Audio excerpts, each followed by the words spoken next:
Bismillahirrahmanirrahim. Dear students, Assalamu alaikum. I hope all you will be fine.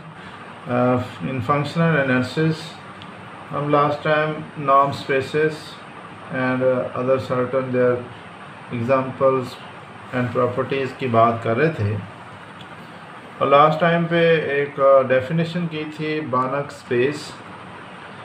बानक space क्या है? Complete norm space को बानक space कहते हैं। एक ऐसी नॉर्म स्पेस जिसके अंदर हम कोई काशी सीक्वेंस लेंगे और उसको क्या प्रूव करेंगे कि वो कन्वर्जेंट है। तो कन्वर्जेंट मीन्स कि उसकी लिमिट एग्जिस्ट करती है। ये हम कहते हैं कि एक सीक्वेंस एक्स एन लिया जाएगा और x n always approaching to its limit point x. So in this connection आज का एक थ्योरम हमारे पास क्वेश्चन ये है कि show that the linear space R n and C n of the integers x is equal to, ये integers के लिए n tuples लिखा हुआ है जहाँ पे मेरी पेंसिल है, n tuples। n tuple means n coordinates x1 x2 xn of respectively real and the complex number। Rn से मुराद क्या है? Set of real numbers n dimensional है और इस तरह सी एन कम्प्लेक्स नंबर है। Under the norm x norm क्या है? Sigma I from 1 to n। और ये यहाँ नोट्स पे थोड़ा सा ब्रेक इस राइटिंग में नज़र आता है। आप इसको अपने तौर पे लिख सकते हैं रजिस्टर में। तो नाम डिफाइन किया गया sigma I from 1 to n X I mod का स्केयर होल की पावर 1/2।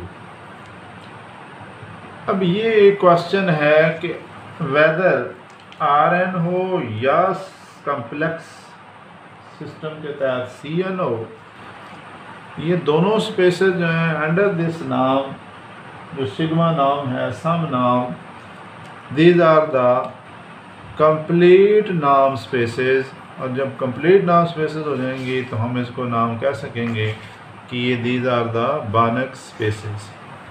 तो सबसे पहले जो हमने करना होगा, always remember in your mind कि आपने जो भी वो नाम आपको प्रोवाइड करेगा उसके अंडर आपने सबसे पहले नाम की जो 4 प्रॉपर्टीज़ हैं वो हम वेरीफाई करेंगे कि नाम स्पेस है और फिर नाम की 4 प्रॉपर्टीज़ पोजेस करती है। उसके बाद अगला हिस्सा जो होगा वो क्या है कि कंप्लीटनेस शो करनी है। और कंप्लीट स्पेस मालूम करने के लिए हमें एक सीक्वेंस लेना होगा और उसको काशी सीक्वेंस बनाएंगे और काशी सीक्वेंस से लेकर उसको प्रूव करेंगे कि वो कैसा है, वो कन्वर्जेंट है। और अगर ये कन्वर्जेंट सीक्वेंस आपका काशी बन जाता है तो देन द सच स्पेस और द अंडर कंसिडरेशन स्पेस, उसको हम क्या कह सकेंगे कि वो बानक स्पेस है या कंप्लीट नॉर्म स्पेस है। तो लेट्स स्टार्ट। सबसे पहले स्टेप 1 वो कहता है कि हमने सी एन और आर एन को नाम स्पेस प्रूव करना है। सो फर्स्ट प्रॉपर्टी क्या होती है कि नाम फंक्शन जो एक्स नॉर्म है वो ऑलवेज क्या होता है? Non negative. हम पढ़ चुके हैं कि नाम स्पेस का जो नॉर्म फंक्शन है, जो रियल वैलिड फंक्शन है एक्स से आर पे डिफाइन होता था, वो क्या है? वो एक आपके पास नॉन नेगेटिव है। ठीक होगा। सो दिस मीन्स कि एक्स आई मॉड जो है ये सारे के सारे जिनका कंपोनेंट्स हैं ना जी, क्योंकि यहाँ पे उसने आपको बता दिया है कि एन टुपल्स हैं। एन टुपल का मतलब है कि एक सीक्वेंस है, यहाँ से x1 है, x2 है, x3 है, xn है। फॉर एग्जांपल यहाँ x1 लेते हैं, इधर x2 लेते हैं, तो यहाँ इस तरीके से आपके पास यहाँ पे क्या है? ये xn है। तो ये एक आपके पास डायग्रामेटिकली आप कह सकते हैं कि उसके मुख्तलिफ कंपोनेंट्स हैं। तो all those X I mod further जो है वो अलग अलग भी पॉजिटिव होंगे। नंबर 2 पे वो 0 के बराबर होंगे और 0 के बराबर होता है तो फिर जिस चीज़ का नाम लिया जाता है वो बजाते खुद इक्वल टू 0 होता है। और जब वो बजाते खुद 0 है तो इसका मतलब उनमें से हर एक component x I for all I क्या है? 1 to n से लेकर जितने भी कंपोनेंट्स हैं, क्योंकि आर एन का मतलब है जिसको यूक्लिडियन एंड डायमेंशनल आप स्पेस भी नाम देते हैं वेक्टर स्पेस की बॉडी लैंग्वेज में। सो फार दिस डिटरमिन्स के all excise are equal to, और ये ट्रिवियल केस है। नंबर N2 में आपने क्या प्रूव करना होता है कि होमोजेनिटी प्रॉपर्टी होती है। होमोजेनिटी से मुराद ये होती है स्केलर मल्टीप्लाई, कि आपके पास कोई वेक्टर है, वेक्टर के साथ स्केलर है और उसका नाम लेते हैं तो कांस्टेंट जो स्केलर है वो उसका मॉड लिया जाता है और उस वेक्टर का जो है वो नाम लिया जाता है। तो यहाँ पे देखें अब आपके पास अल्फ़ा एक्स आई मॉड का स्केयर की पावर 1/2 और इसको फर्दर उसने क्या किया प्रॉपर्टी हर एक पे अलग अलग खुलते जाएं, आई की वैल्यू लगाते जाएं। अल्फ़ा एक्स 1 हो जाएगा प्लस अल्फ़ा एक्स 2 का स्क्वायर हो जाएगा plus alpha n x n का स्क्वायर हो जाएगा। फिर उस पर आप ऐसे ऐसे अलग अलग वो नाम की प्रॉपर्टी जो है वो प्रूव हो जाएगा। और ये आखिर पे आपके पास जो है अल्फ़ा हर एक में कॉमन होगा। जब अल्फ़ा कॉमन हो जाएगा तो इसका मतलब ये हो जाएगा कि अब एक्स नाम के साथ अल्फ़ा आ गया और किसी स्केलर का रियल नंबर का मॉडल लेने से भी वो सेम ही रहता है, कोई उस पर फ़र्क नहीं पड़ता। ये प्रॉपर्टी हो। नंबर 3 जो प्रॉपर्टी है, जो बेसिक प्रॉपर्टी है वो क्या है, ट्रायंगल इनइक्वालिटी है। एक्स एक वेक्टर है, x is vector consisting of x1 x2 xn its components and then y1 y2 yn हमने लिया, ये बिलोंग करते हैं उसी Rn और Cn को। अब x प्लस वाई नाम का स्केयर लेंगे तो इसका मतलब x के सारे कंपोनेंट प्लस y के कंपोनेंट, इनको अरेंज कर लेंगे x1 plus y1 x2 and xn yn। फिर इस पे वो सिग्मा मॉड जो उसने डिफाइन किया हुआ है i फ्रॉम 1 से n xi plus yi mod का स्केयर। और यहाँ पे इसके दो हिस्से यानी पावर स्केयर थी तो दो वे से इसको लिख लिया। आगे फिर ये लेस देन इक्वल से यहाँ पे है, ये हम कर सकते हैं कि sigma i from 1 to xi mod yi mod, और इधर ये xi और yi ये मॉड की प्रॉपर्टी है।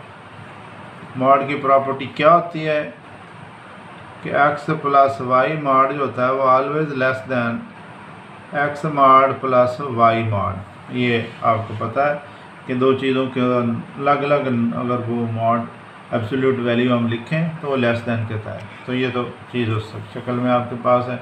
अब इसको अरेंज किया xi plus yi mod with xi mod, और फिर दूसरी बार किसके साथ है yi मॉड। अब यहाँ पे ये दो हिस्से हो गए और इस पे जो आगे लगा रहा है वो आपके पास एक फेमस इनइक्वालिटी है जिसको नाम देते हैं Kashi Shawaz inequality. To mathematician जिनके नाम पे काशी एंड शवाज। तो काशी एंड शवाज इनइक्वालिटी क्या कहती है, ये सबसे ऊपर टॉप पे लिखा गया है। और टॉप पे ये देखें आपके पास ये x उसकी प्रॉपर्टी है कि अगर x x1 x2 और y1 y2 Rn के कंपोनेंट हैं, sigma x k from 1 to n या n फ्रॉम 1 टू k जैसे भी कहें, x k y के मॉड दो चीज़ें प्रोडक्ट में हैं और इसको हम क्या लिखते हैं, ये लेस देन इक्वल है sigma k from 1 to n x k mod का स्केयर होल की पावर 1/2। इसी तरह से फिर दूसरी वाली जो चीज़ है उसका अलग अलग कर देंगे। तो आप देखें यहाँ पे लेफ़्ट पे से इसके अंदर जो है वो मल्टीप्लाई हो रही है और ऊपर कुछ भी नहीं है, लेकिन जब राइट पे है तो सिग्मा हर एक पे अप्लाई हो रहा है और एक्स के मॉड का स्क्वायर और फिर सारे की पावर जो है वो 1/2 स्क्वायर रूट फंक्शन में ये चली गई है। तो यहाँ पे भी देखें स्टार वाली चीज़ को आपने अप्लाई करना है। ये प्रॉपर्टी यहाँ पे ये यहाँ पे आपने काशी शवाज इनइक्वालिटी कि ये काशी शवाज इनइक्वालिटी एप्लीकेशन करेंगे और जब ये अप्लाई करेंगे उसने लेस देन इक्वल का सिंबल लिखा, sigma i from 1 to n x i yi mod का स्केयर होल की पावर 1/2 और उसके साथ दूसरा xi मॉड का स्केयर फिर इस तरह से। तो ये आप देखें ये पहले वाली जो चीज़ है वो x प्लस वाई नाम है विद x नाम है और दूसरा वाला फिर x plus y with y। अब यहाँ पे ये दोनों में चूँकि कॉमन है, ये भी कॉमन है, कॉमन टर्म निकालेंगे। तो इस तरह से आपके पास ये जो if x plus y norm equal to 0, the above is clearly true। कहता है कि अगर ये आपके पास 0 के इक्वल हो जाता है तो ये ट्रू है, अगर ये 0 के बराबर नहीं है तो we can consider by x plus y कि हम क्या करेंगे फिर इसको, एंड हैंस x प्लस, देखें यहाँ पे मेरे पास जो लेफ़्ट वाली साइड, अब यहाँ पे आप फोकस कीजिएगा, इधर लेफ़्ट वाली साइड पे आपके पास जो लिखा हुआ है वो x प्लस वाई नाम का स्क्वायर लिखा है और इधर x प्लस वाई है। तो आपने क्या किया है, इसको डिवाइड कर दिया है, मल्टीप्लाई कर दिया है। अगर ये 0 नहीं है तो तब जाकर तो ये प्रॉपर्टी प्रूव होगी। इस तरह से ये आपके पास एक नॉर्म स्पेस है। नेक्स्ट जो इसका सेकेंड पार्ट है पोर्शन, वो है कंप्लीटनेस का, कि Cn और Rn को कंप्लीट कैसे शो करेंगे। अब ये लेट x ऑफ m, कोई भी आप सीक्वेंस लेंगे be a Cauchy sequence in Cn और Rn, where x of m क्या है, लाजम बात है। अब आपने इस बात को मद्देनज़र रखना है कि x एक वेक्टर है जिसके n कंपोनेंट्स, तो x का क्या x1 है, x2, xn है। ऊपर जितना आप इसका इंडेक्स ले रहे हैं वो हर एक के साथ ऊपर लिख देना है। अब since x of m is a Cauchy sequence, क्योंकि ये काशी सीक्वेंस है, क्योंकि आपके पास इसकी कोई सी दो टर्म आप पी क्यू ले लें, कुछ भी ले लें, तो उसका जब आप मॉड लेंगे लेस देन एप्सिलॉन, तो ये वाली चीज़, so since there is epsilon greater than 0 exist of positive integer n0 एक इंटीजर है, यहाँ पे आपके पास वो एग्जिस्ट करता है such that for all P Q greater than n0 x of p minus x of q, Kashi sequence जहाँ पे m था, p एक और q दो टर्म आपने लेनी होती है काशी सीक्वेंस में, तो ये इम्प्लाई करता है कि x of p minus x of q, क्योंकि एप्सिलॉन से छोटा है तो उसका स्केयर जो एप्सिलॉन स्केयर से छोटा हो जाएगा। तो in this way sigma apply कर देंगे, x I of p minus X I of q। ये कैसे है, यहाँ पे सोचिएगा कि नंबर 2 कैसे है। इसकी डायग्राम सामने ये बनी है कि अगर आप x ऑफ 1 लेते हैं तो ये देखें x1 ही फर्स्ट कंपोनेंट उसका चलता जाएगा और वो कहाँ तक जाएगा, m तक जाएगा। दूसरा लेते हैं तो ऊपर आपके पास जो x1 x2 ये थ्रू 2 रहेगा, n कंपोनेंट पूरे करें। इसी तरह से p एंड q, किस्सा मुख्तसर ये लेफ़्ट वाली साइड पे आपके पास जो x के वो कंपोनेंट्स हैं 1 2 3 जो हमने सीक्वेंस ली हुई है, इसकी ये लिमिट वैल्यू जो है वो क्या है, x है। और इस तरह से 1 वाली का x1, 2 वाली का x2 और ये n वाली का xn। तो ये मुख्तलिफ यानी n लिमिट्स निकलेंगे। दूसरे लफ्ज़ों में आपके पास ये कितने लिमिट्स होंगे, n लिमिट्स, क्योंकि उसके हिस्से कितने हैं, उसके कंपोनेंट्स कितने हैं, वो n कंपोनेंट्स। तो इस तरह से यहाँ पे x ऑफ p था और वो क्या है, ये 1 2 3 सो ऑन आ गए, तो इसको नाम दे दिया x I of p minus X I of q का, और this implies x I of p minus X I of q less than epsilon for each certain आपके पास जो इंटीजर है।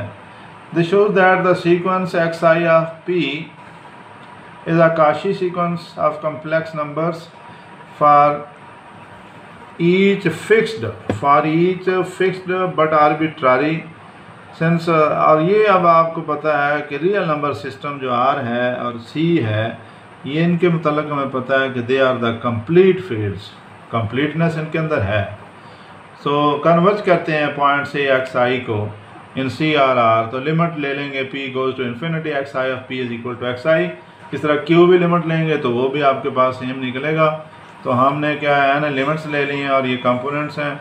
We shall now show that, अब हमने ये Kashi sequence कहते हैं, कन्वर्ज करती है एक्स ऑफ हम any point x belonging to Cn, और Q को कहता है जब लिमिट ऑफ लेते हैं तो वो भी अप्रोच करता है आपके पास sigma I from 1 to n X I of p minus X I of ये Q। ये गौर में है कि आपके पास Q की लिमिट, तो ये एक्स आई को अप्रोच करेगा इसी तरह से। इसकी सारे के सारे वैल्यू एप्सिलॉन लेस से हो जाएगी, और ये एक्स आई ऑफ p चूँकि सीक्वेंस बन चुका है और ये किसको रिप्रेजेंट करता है, इसकी लिमिट पॉइंट क्या है, वो x है। ये देखें, ये आपके पास x ऑफ p है, और इसकी जगह xi जो है ये x1 x2 x3 xn, तो इन सब का भी जो कन्वर्जेंस पॉइंट है वो क्या है, x है, तो लेस देन एप्सिलॉन शो हो जाएगा। So it follows that the set of this given Kashi sequence, ये CS लिखा है Kashi sequence of f which converges to the point x, क्या आपके पास वो किसी पॉइंट x को कन्वर्ज करती है जो उसे ही Cn और Rn को बिलोंग करेगा। Hence Cn and Rn are complete non-space and so they are also known as Banach space। आपने इसको लिखना है, लिख के, क्योंकि ये शुरू में है, मुश्किल नहीं है, जस्ट तरतीब ये है कि एक तो नाम स्पेस के एग्जिट लिखने हैं और दूसरा आपने जो है वो करंट शो करना है, और ये सीक्वेंस का थोड़ा सा कंसेप्ट जो है इस तरह से आप लिख के देखेंगे तो क्लियर हो जाएगा।